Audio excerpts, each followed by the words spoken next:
Hot potato, hot potato. Hot potato, hot potato.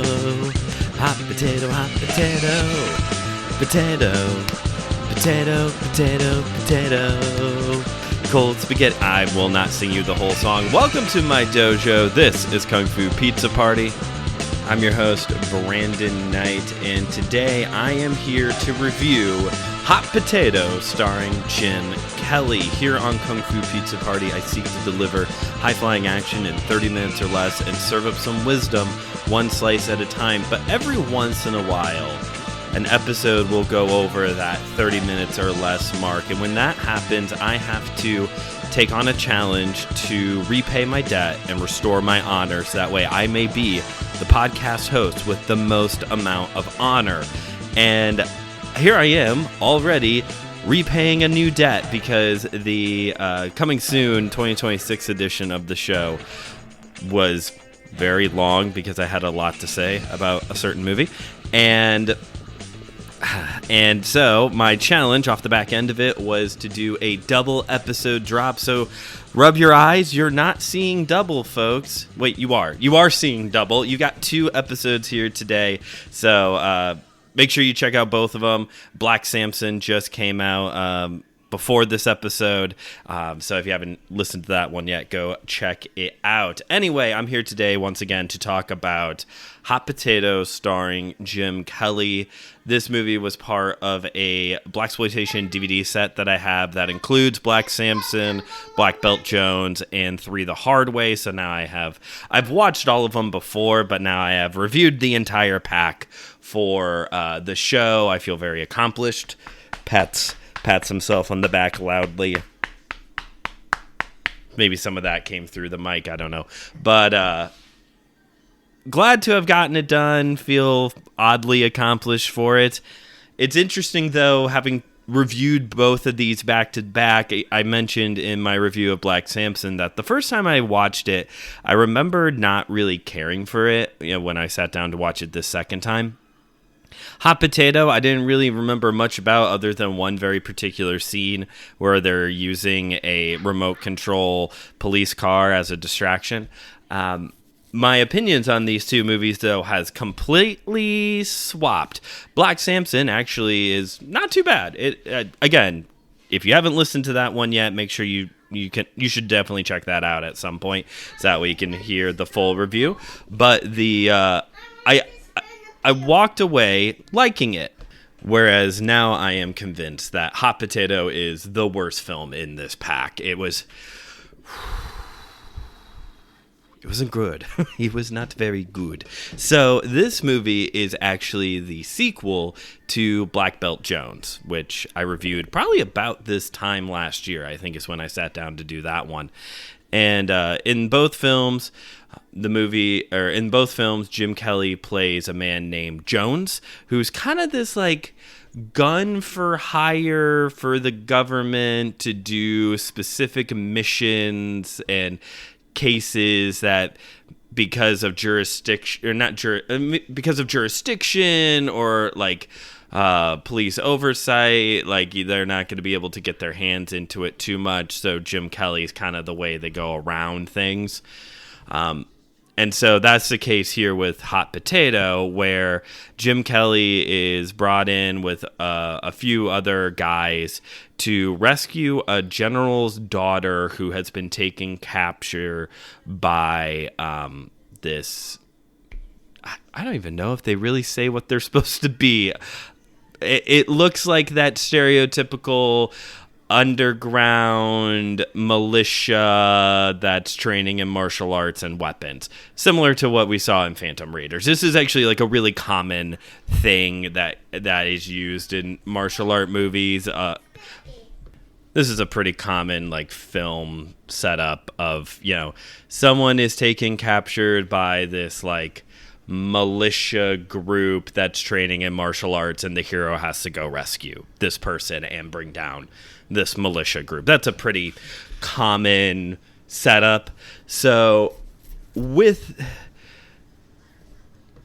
Both Black Belt Jones and Hot Potato are written by a man named Oscar Williams, who actually also serves as director here on the film as well. So it's a duology. Maybe it's a duology, because there was actually another movie made after Hot Potato called The Tattoo Connection that stars Jim Kelly and was marketed in the United States as Black Belt Jones to kind of going around the whole Hot Potato as the direct follow-up sequel. It is worth pointing out, though, that Oscar Williams has no connection with the film whatsoever, and in this movie, and in The Tattoo Connection, Jim Kelly plays a man named Lucas. To be fair, his full name could be Lucas Jones, but it is a duology with maybe a third film. Maybe. I'll probably watch it and review it at some point in time in the future, but whether this is actually part of the canon Jones cinematic universe is left to be determined. Some people cite Hot Potato as the ceremonial end of the blaxploitation genre's mainstream popularity and the beginning of the kung fu movie genre pop culture popularity. Let's clarify a few things with that statement. First off, there will be blaxploitation films that continue to come out after Hot Potato. I mean, even still to this day, we get spoofs, or you get spoofs like Black Dynamite, or some people would say that the Michael B. Jordan film Sinners is an example of a modern post-blaxploitation film. Not every film starring black people in a leading role and predominantly black cast is a blaxploitation film. There's other genre tropes and factors that go into determining that, but Sinners is sometimes used as an example of a modern post-70s blaxploitation film. So there will be films coming out after Hot Potato, and naturally, there were kung fu films before Hot Potato. I just told you one, Black Belt Jones. Also, the entirety of Bruce Lee's film catalog. Like, there was already movies. Kung Fu theater was already a popular thing here in the States. What we're looking at here is the mainstream appeal of one to the other. And if that is the case, I would like to petition somebody to get a better example, because this is where, for me, Hot Potato kind of stops being a decent movie. Don't get me wrong, it's watchable. It's not insufferable. The fight sequences are really good. I read that Jim Kelly actually had creative control over his fight choreography, and beyond him, you even move on to the rest of the supporting cast, because everybody was kung fu fighting in this movie. Everyone seems to know some martial art. Even the supporting roles all had really good, believable-looking fight scenes. Even the comic relief guy has kind of a pseudo sumo match / brawl thing at one point with another big dude.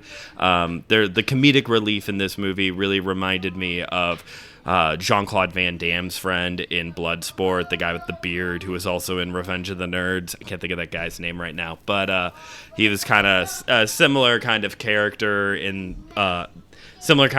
different actor, but similar kind of character here in Hot Potato. But the difficulty I have with this movie is that I think it's the mainstream aspect of it. I'm sounding a little bougie here, and maybe a white guy shouldn't sound bougie when talking about a blaxploitation film, I don't know, or the genre itself, I don't know. Maybe that's probably not my place, to be honest. But especially when it comes to the kung fu side, I know I can maybe speak a little bit more towards that. this is a Warner Brothers film, and it's quite evident that this is like a mainstream film. It feels fundamentally different from a film like Drunken Master or Fist of Fury or Foxy Brown or Three the Hard Way. Like there's like a vibe, there's an it factor there that it just is kind of missing. Yeah, it has a funky soundtrack, which is, a staple of the genre. It's got Jim Kelly in it. Like I just said, the fight sequences in this movie are very good. Like it has the mainstream appeal, I would say. Like if you had never seen a kung fu movie by this point or a blaxploitation film, I could see someone watching this and being like, "Oh, I understand this genre now." And like, especially on the kung fu movie side of things, this would be one of those movies where, like, if somebody said, "Oh, this is my favorite one," but you grew up watching like kung fu theater, I'm talking like specifically in the 70s, because nobody nowadays is going to say, I would assume nobody nowadays is going to say this movie is their favorite kung fu movie. But like in the 70s, if somebody said that, but you were like a person who grew up watching kung fu theater and you're used to watching like Shaw Brothers, Golden Harvest movies, yeah, you're gonna laugh at them because this movie is like, it's so just basic when it comes. Well, basic's not even like the right word, because Legend of the Seven Golden Vampires, that was pretty basic when it came to the like combat aspects of it, but it was still like, that is even something I would say is more of a kung fu movie. A movie made in part by a British horror company feels more kung fu than what Warner Brothers did with Hot Potato. The best part of the movie is that at one point Jim Kelly's riding an elephant. That was in my Letterboxd review. It was like, that was the best part. He's riding an elephant and it just kind of looks cool. But it does just seem to be a movie where it's just kind of, it's going through the motions of what it knows it should be. It's kind of like when current people write Christmas songs, or, to appeal to the Christians listening, the big, churches who write worship songs, where it's basically like, we're just going to take the words that we all know that we need to say in songs, Jesus, sleigh ride, jingle bells, we're just going to take the words that we usually say in all of the songs and just kind of rearrange them differently. That's kind of just how it felt with this movie. It was like, we know the pieces that we need to like check the box. That's what I'm looking for. We know what we need to check the box to say, yeah, this is a blaxploitation kung fu film, but it definitely like doesn't feel that way. And if anything, there's a third ingredient that is very obvious in this movie that I would say is actually what this movie is, and that is a goofy 70s spy film. That's what this movie is. It's silly spy espionage with a funky soundtrack and good fight scenes. And honestly, that makes the movie better. That, to me, that makes it a little bit better if they would have leaned more into because it's the 70s. Like, Roger Moore is Bond by this point, I'm pretty sure, at least. Yeah, I just pulled it up. So this is the Roger Moore era of spy films, of Bond films. I mean, it starts here. What's his first one? Live and Let Die. Great movie. 1973, and Hot Potato came out in 76. So this is like, it definitely vibes. The vibe check is more of this is trying to be a spy film, which is fine. Just commit to the bit is all I'm gonna say. It's like, they should have just went a little bit more into it. Throw some goofy spy gadgets in there. Throw some ninja. Well, they kind of did put ninjas in there. The bad guys have like this task force of fighters that show up at one point that seriously look like Power Rangers. They're all wearing black uniforms that kind of make them look like Power Rangers. So strike that, reverse it. But there's this one scene like dead center of the movie. There's Jim Kelly and 2 other guys who are on this mission, and 3 women end up joining the mission throughout the movie. So naturally, right around the halfway point, there's a hot scene where they're all kissing. Everyone's kissing. The men are all kissing the women. They're not passing the women around. I've totally messed this part up, but I'm not going to. Each guy has a girl, and they're in different parts of this jungle all making out. I think that is what I'm trying to say. Enjoy that flub that I just had for a whole minute. But it's just like this long, drawn out. This movie is just under an hour and a half. And I think if you would have cut this scene down a little bit, you would have gotten to like the hour 20-minute mark. Like it's like this long sequence running, Jim Kelly and his girl are like swimming in a river, splashing each other, just that kind of stuff. And this is an important time to take everybody back to Black Belt Jones, which also was a Warner Brothers film, but at least it was set in an urban environment, which I think helped the vibe check a little bit with that movie. But of course, with that review, the oversimplification is that I really liked it until about the halfway point when the notorious beach scene happened and it suddenly became this like goofy 70s beach movie, and then just kind of continued to jump the shark from there through the rest of the movie. It's like mainstream movie studios shouldn't try to make B films. There's an idea. Or if we're going to make a B film, only Robert Rodriguez should be allowed to touch it. So it's a goofy spy film, and it does the goofiness well. I think if you are listening to this and you're like, okay, maybe I'll go check this movie out. One, just so you know, according to my research, this movie is only available to buy or rent on those kinds of like, Google, YouTube, Amazon, Apple. Like, I didn't see I surprisingly didn't see this movie readily available for free anywhere. At least at the recording of this episode, that could have changed. The market of where films are constantly moving around. So who knows, maybe by this point, when you're listening to it, it's available, easier to find. But right now, it was only behind a paywall for some reason. But I think if you go into this thinking I'm watching a spy movie, you'll actually enjoy it more than I did.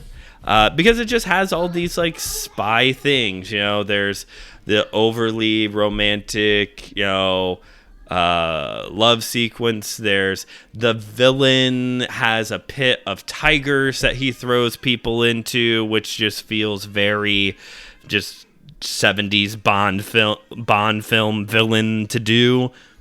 But the most egregious thing about this movie that made me go, this is a goofy spy film, is the fact that during these awesome fight scenes that were so well choreographed, anytime any of the villains went flying, so, someone does a throw, somebody gets kicked through, a cart, a stand, or whatever, there was this Hanna-Barbera sound effect, whoop, whoop, whoop, whoop. Like that's just those like old school cartoon sound effects, woo, kind of thing. If I had a soundboard, I would just like put those sounds in at this point. I don't have those things. Hold on a second. Okay, let's see if I can find any of them. Here we go.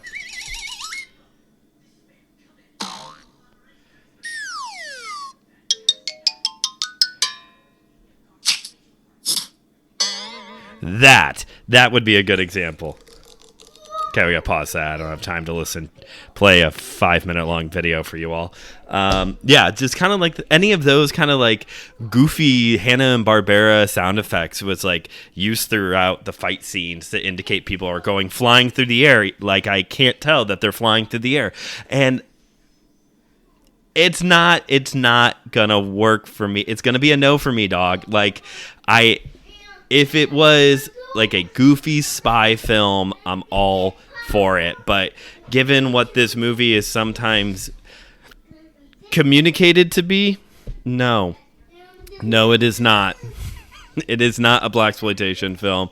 It's barely a kung fu movie.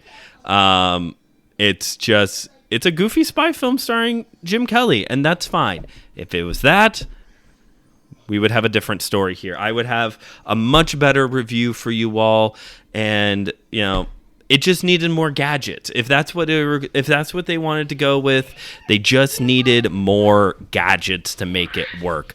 But that's all I really have to say about that movie. So, I already own a copy of it. Would I watch it again?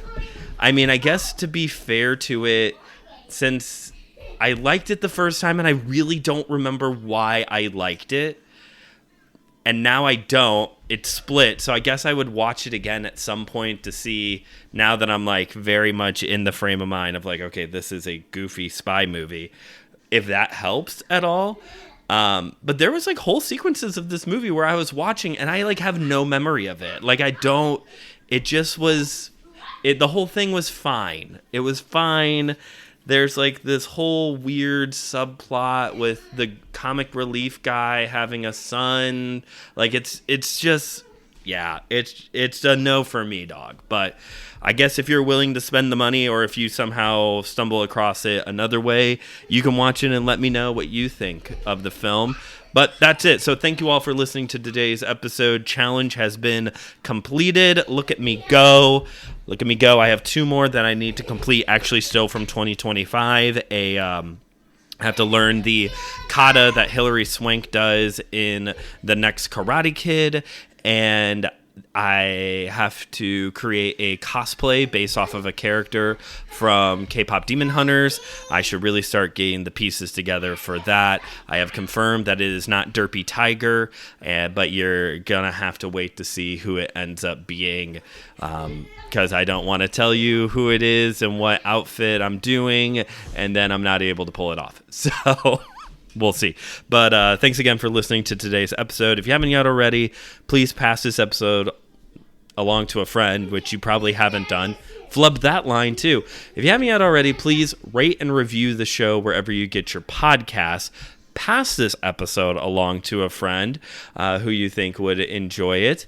And check out the other great shows here on the Anna Zhao Ministries podcast network, like my sister show, My Seminary Life. There's also the Whole Church podcast and Systematic Geekology. We have a whole plethora of different things for you to listen to. I think by this point, I was a guest on the Whole Church podcast very recently, talking about both shows, Kung Fu Pizza Party and My Seminary Life, what happened in 2025, and some things that are going to be coming up in 2026. And Christian Ashley and Joshua Knoll are obviously both on the show as well, talking about what the other shows are up to here on Anna Zhao. Because when you get the 3 of us together into the room, you basically have every show covered. So if you just want to kind of hear what's been going on, or what will be going on the network broadly, definitely check it out. We got some cool stuff in the works across the board. And you can also follow the show on Instagram at KungFuPizzaPrty, Letterboxd KungFuPizzaPrty, where you can get a review of the movie before the episode comes out. And you can check out my YouTube channel, Studio 219, a place for faith and pop culture. That's it for me. Thanks again for listening. This has been Kung Fu Pizza Party, where I have definitely delivered high-flying action in 30 minutes or less and served up some wisdom, one slice at a time.